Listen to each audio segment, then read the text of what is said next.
2025 April మాసంలో సింహరాశి వారి యొక్క మాస ఫలితాలు. ఈ సింహరాశి వారికి రవి, బుధుడు, గురువు, శుక్రుడు అనుకూలంగా సంచరిస్తూ ఎక్కువగా సుఫలితాలను అందిస్తున్నారు ఏప్రిల్ మాసంలో.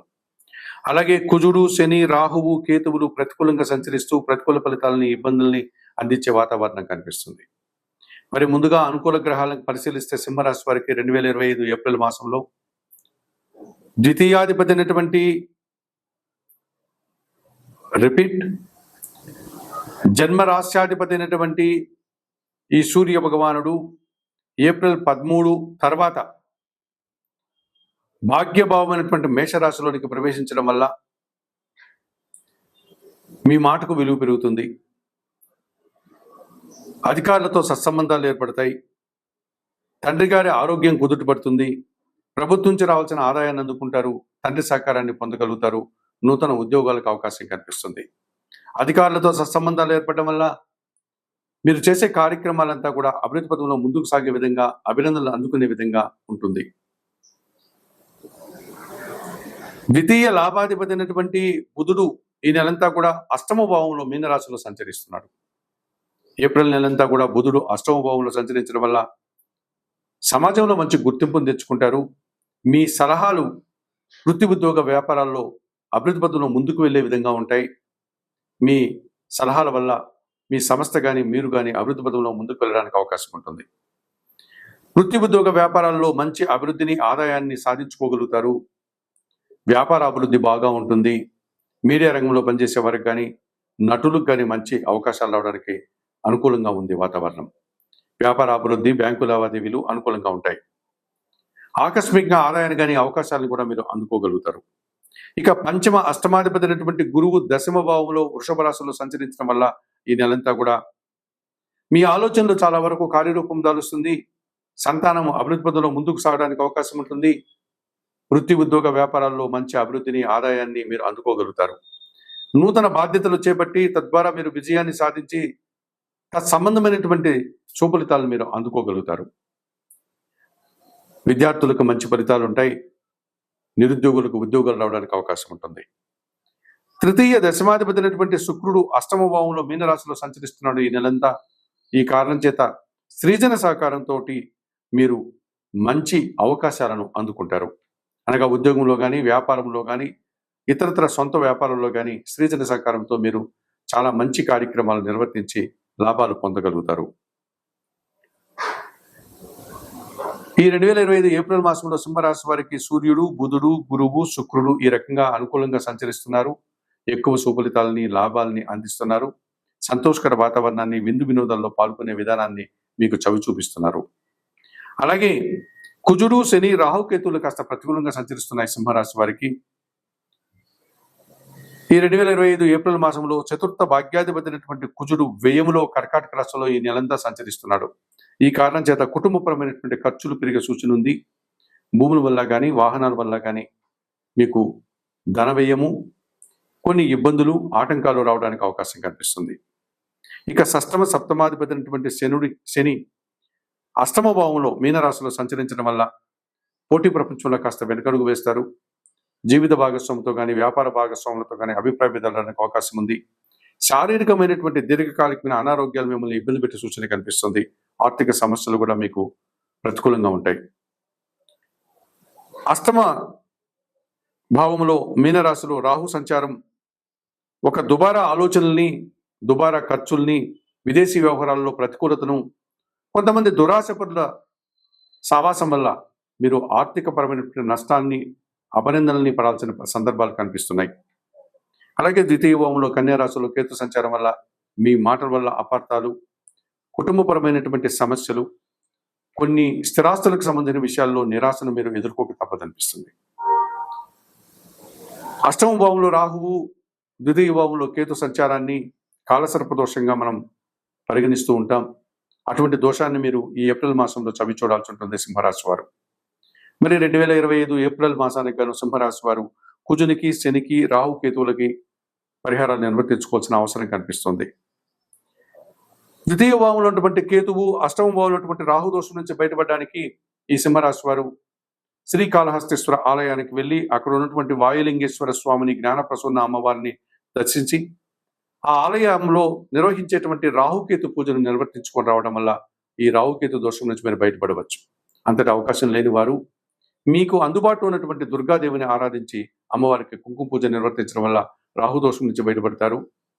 మీ కుటుంబంలో కానీ లేకపోతే ఆలయానికి కానీ వెళ్ళి గణపతికి నిత్య ఆరాధన చేయడం వల్ల ఈ కేతు దోషం నుంచి మీరు బయటపడతారు. అష్టమ శని దోషంతో బాధపడుతున్నటువంటి సింహరాశి వారు ఏమాత్రం అవకాశం ఉన్న శనీశ్వర స్వామిని సందర్శించి స్వామివారికి అక్కడ అందుబాటులో ఉండే పూజాది కార్యక్రమాలు నిర్వర్తించండి. అవకాశం లేని వారు శనివారం రోజు ఈశ్వరునికి పాలాభిషేకం నిర్వర్తించండి. దశరథ కూడా శని స్తోత్రాన్ని నిత్యం పారాయణం చేసుకోండి. అలాగే వ్యయములో ఉన్నటువంటి కుజదోషం నుంచి బయటపడడానికి సుబ్రహ్మణ్య స్వామి ఆలయానికి వెళ్ళి స్వామివారికి పాలాభిషేకం నిర్వర్తించండి. సుబ్రహ్మణ్యాష్టకం చదువుకోండి. ఎర్రటి పూలమాలను స్వామివారికి సమర్పించండి. ఎర్రటి పళ్ళను నివేదన చేయండి. కందిపప్పును పేదవారికి దానం చేయండి. 2025 ఏప్రిల్ మాసానికి గాను ఈ సింహరాశి వారు చెప్పిన విషయాలన్నీ స్వీకరిస్తూ పరిహారాలు పాటిస్తూ ఆయురారోగ్యాలతో ఆర్థిక అభివృద్ధిని పొందాలని మనస్ఫూర్తిగా కోరుకుంటూ సర్వే జనా సుఖినో భవంతు. 2025 ఏప్రిల్ మాసంలో మీనరాశి వారి యొక్క మాస ఫలితాలు. ఈ మీనరాశి వారికి 3 గ్రహాలు అనుకూలంగా సంచరిస్తున్నాయి. 35 నుంచి 40% సుఫలితాలు రావడానికి అవకాశం ఉంది. అలాగే 5 గ్రహాలు ప్రతికూలంగా సంచరిస్తున్నాయి. 65 నుంచి 70% ప్రతికూల ఫలితాలు రావడానికి అవకాశం ఉంది. ముందుగా మీనరాశి వారికి 2025 ఏప్రిల్ మాసంలో సూర్య భగవానుడు, బుధుడు, శుక్రుడు ప్రధాన గ్రహాలు అనుకూలంగా సంచరిస్తూ అధికంగా లాభాలని, శుభఫలితాలని, అవకాశాలని అందిస్తున్నాయి. అలాగే కుజుడు, గురువు, శని, రాహుకేతువులు ప్రతికూలంగా సంచరిస్తూ చిన్న చిన్న ఆటంకాలని, ఇబ్బందుల్ని ఇచ్చే వాతావరణం కనిపిస్తుంది. ముందుగా అనుకూల గ్రహాలను పరిశీలించినప్పుడు 2025 మీనరాశి వారికి షష్టాధిపతి అయినటువంటి సూర్య భగవానుడు ఏప్రిల్ 13 వరకు జన్మరాశిలో సంచరిస్తూ ఉంటాడు, అనగా మీనరాశిలో. ఆ తర్వాత ఆయన ద్వితీయ భావంలోనికి వెళ్తాడు. జన్మరాశిలో షష్టమాధిపతి సంచరించేటప్పుడు శుభఫలితాలను ఇచ్చే వాతావరణం కనిపిస్తుంది. అనగా నూతన ఉద్యోగాలు కానీ, నూతన అవకాశాలు కానీ, స్థానచలనాలు కానీ ఇలాంటివి జరగడానికి, అవి శుభకరంగా ఉండడానికి అవకాశం కనిపిస్తుంది. అధికారుల అండదండలతో ఇంటర్వ్యూల్లో విజయాలు సాధిస్తారు. పోటీ పరీక్షల్లో నూతన అవకాశాలు అందుకుంటారు. రాజకీయ నాయకులకి నూతన పదవులు రావడానికి అవకాశం ఉంది. తండ్రి సహకారం బాగా ఉంటుంది. ప్రభుత్వ సహకారం బాగా ఉంటుంది. నూతన ఉద్యోగాలు రావడం వల్ల ఉన్న ఉద్యోగం నుంచి కొత్త ఉద్యోగంలోనికి వీరు బదిలీ అయ్యేటువంటి వాతావరణం ఉంటుంది. అది లాభదాయకంగా ఉంటుంది. చతుర్థ సప్తమాధిపతి అయినటువంటి బుధుడు జన్మరాశిలో ఈ నెలంతా మీనరాశిలో సంచరించడం వల్ల కుటుంబం కోసం శుభకార్యాలను నిర్వహించడం, విందు వినోదాల్లో పాల్గొనే వాతావరణం, కుటుంబం కోసం నూతన వస్తువులు కొనుగోలు చేసే పరిస్థితి, వ్యాపారాభివృద్ధి, ఆర్థికాభివృద్ధి కలిగి ఉంటారు. సమాజంలో పేరు ప్రఖ్యాతులు తెచ్చుకుంటారు. అలాగే తృతీయ అష్టమాధిపతి అయినటువంటి శుక్రుడు జన్మరాశిలో మీనరాశిలో సంచరించడం వల్ల స్త్రీజన సహకారం పుష్కలంగా ఉంటుంది. ఆకస్మికంగా ఆదాయాన్ని కానీ అవకాశాలు కానీ అందిపుచ్చుకుంటారు. కుటుంబపరమైనటువంటి శుభకార్యాలు నిర్వర్తిస్తారు. విందు వినోదాల్లో పాల్గొంటారు. తీర్థయాత్రలు నిర్వహించి పుణ్యఫలాన్ని సంపాదించుకోగలుగుతారు. మరి 2025 ఏప్రిల్ మాసానికి గాను మీనరాశి వారికి ఈ రకంగా రవి, బుధుడు, శుక్రుడు శుభఫలితాలని, లాభాలని, ఒక సంతృప్తికరమైనటువంటి జీవన విధానాన్ని ఈ మాసంలో అందిస్తారు అని చెప్పుకోవచ్చు. అయితే ప్రతికూలంగా కుజుడు, గురువు, శని, రాహుకేతువులు సంచరిస్తూ ప్రతికూల ఫలితాలను అందిస్తున్నారు.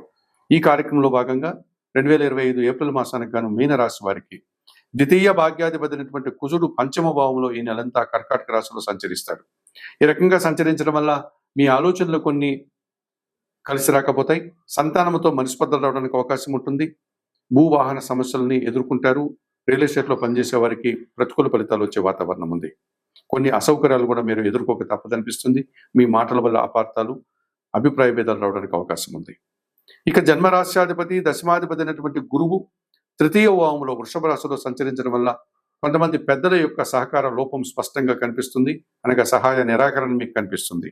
విద్యారంగంలో పనిచేసే విద్యార్థులకు తగినంతగా మంచి ఫలితాలు రావు. అలాగే వృత్తి ఉద్యోగ వ్యాపారంలో పరివారము, శ్రమ అధికమయ్యే సూచనలు కనిపిస్తుంది. సమాజంలో ఎంత పని చేసినా తగినంత గుర్తింపు కూడా రాని పరిస్థితి మీకు ఏర్పడుతుంది. ఇక లాభ వ్యయాధిపతి అయినటువంటి శని భగవానుడు జన్మరాశిలో సంచరిస్తున్నాడు మీనరాశిలో. ఈ రకంగా శారీరకమైనటువంటి సోమరతనం, బద్ధకం వల్ల కొన్ని కార్యక్రమాలు మీరు నిర్వర్తించలేకపోతారు. పనులు వాయిదా పడుతుంది. ఈ రకంగా పూర్తిగా అనారోగ్య సమస్యలు, ఆర్థిక సమస్యలు ఎదుర్కోక తప్పదనిపిస్తుంది. ఇక జన్మరాశిలో మీనములో రాహువు, సప్తమంలో కన్యరాశిలో కేతు సంచారం పూర్తిగా కాలసర్పదోషంగా చెప్పుకోవచ్చు. మీరు ఏదైతే ఆలోచిస్తారో ఆ కార్యక్రమాలంతా కూడా నిరాశను కలిగిస్తాయి. కొంతమంది దురాశ పనులతో కలిసి మీరు దుబారా ఖర్చులు, దుబారా ఆలోచనలు చేసి ఇబ్బందులు కొని తెచ్చుకునే వారవుతారు. ఈ కార్యక్రమాలంతా కూడా నిరాశని కలిగిస్తాయి. ఎదుటివారు మీ విషయంలో నిరాశపడేటువంటి సందర్భాలు కనిపిస్తున్నాయి. మరి 2025 ఏప్రిల్ మాసంలో మీనరాశి వారు తప్పనిసరిగా ఈ కుజునికి, గురువుకి, శనికి, రాహుకేతులకు పరిహారాలు నిర్వర్తించుకోవాల్సిన అవసరం ఉంది. ఈ కార్యక్రమంలో భాగంగా పరిహార కార్యక్రమంలో భాగంగా 2025 ఏప్రిల్ మాసానికి గాను మీనరాశి వారు తప్పనిసరిగా సప్తమంలో ఉన్నటువంటి కేతు దోషం నుంచి బయటపడడానికి, జన్మరాశిలో ఉండే రాహు దోషం నుంచి బయటపడడానికి శ్రీకాళహస్తీశ్వర ఆలయానికి వెళ్ళి అక్కడ అందుబాటులో ఉండే రాహుకేతు పూజలు నిర్వర్తించి ఈ దోషం నుంచి బయటపడండి. అంత దూరం వెళ్ళలేని వారు, అంత అవకాశం లేని వారు నిత్యం దుర్గారాధన చేయండి. శ్రీదేవి ఖడ్గమాల స్తోత్రము, శ్రీ సూక్తం చదువుకోండి. అమ్మవారికి ఎర్రటి పూలమాలను సమర్పించి రాహుదోషం నుంచి బయటపడండి. నిత్యం గణపతి ఆరాధన చేయండి. గణేశాష్టకం చదువుకోండి. గణపతికి గరికమాలను సమర్పించి కేతు దోషం నుంచి బయటపడండి. అలాగే జన్మశని దోషం ఉంది కనుక ఏమాత్రం అవకాశం ఉన్న శనేశ్వరుని ఆలయానికి వెళ్ళండి. అక్కడికి వెళ్ళి అందుబాటులో ఉండే పూజాది కార్యక్రమాలను నిర్వర్తించి నువ్వుల దీపాన్ని స్వామివారికి సమర్పించండి. అవకాశం లేని వారు శనివారం రోజు ఈశ్వరునికి పాలాభిషేకం నిర్వర్తించండి. దశరథ కృత శని స్తోత్రాన్ని నిత్యం చదువుకోండి. గోసేవ చేయండి. వయోవృద్ధులకు చైతన్యంత వరకు ఆహార పానీయాలు అందించండి. ఇక తృతీయ గురుదోషం నుంచి బయటపడడానికి దక్షిణామూర్తి శ్లోకాలు చదువుకోండి. దక్షిణామూర్తిని దర్శించుకోండి. శనగల నైవేద్య సమర్పణ చేయండి. పంచమ కుజదోషం నుంచి బయటపడడానికి సుబ్రహ్మణ్య స్వామిని ఆరాధించండి. మంగళవారం రోజు సుబ్రహ్మణ్య స్వామికి అభిషేకాది కార్యక్రమాలు నిర్వర్తించండి. సుబ్రహ్మణ్యాష్టకం చదువుకోండి. ఎర్రటి పూలమాలను సుబ్రహ్మణ్య స్వామికి సమర్పించండి. కందిపప్పు కానీ, కందులు కానీ మంగళవారం రోజు మీ కుటుంబంలో పనిచేసే పేదవారికి దానం చేయండి. 2025 ఏప్రిల్ మాసానికి గాను మీనరాశి వారు చెప్పిన విషయాలన్నీ స్వీకరిస్తూ, పరిహారాలు పాటిస్తూ, ఆయుర ఆరోగ్యాలతో ఆర్థిక అభివృద్ధిని పొందాలని మనస్ఫూర్తిగా కోరుకుంటూ సర్వే జనా సుఖినో భవంతు. నమస్కారం.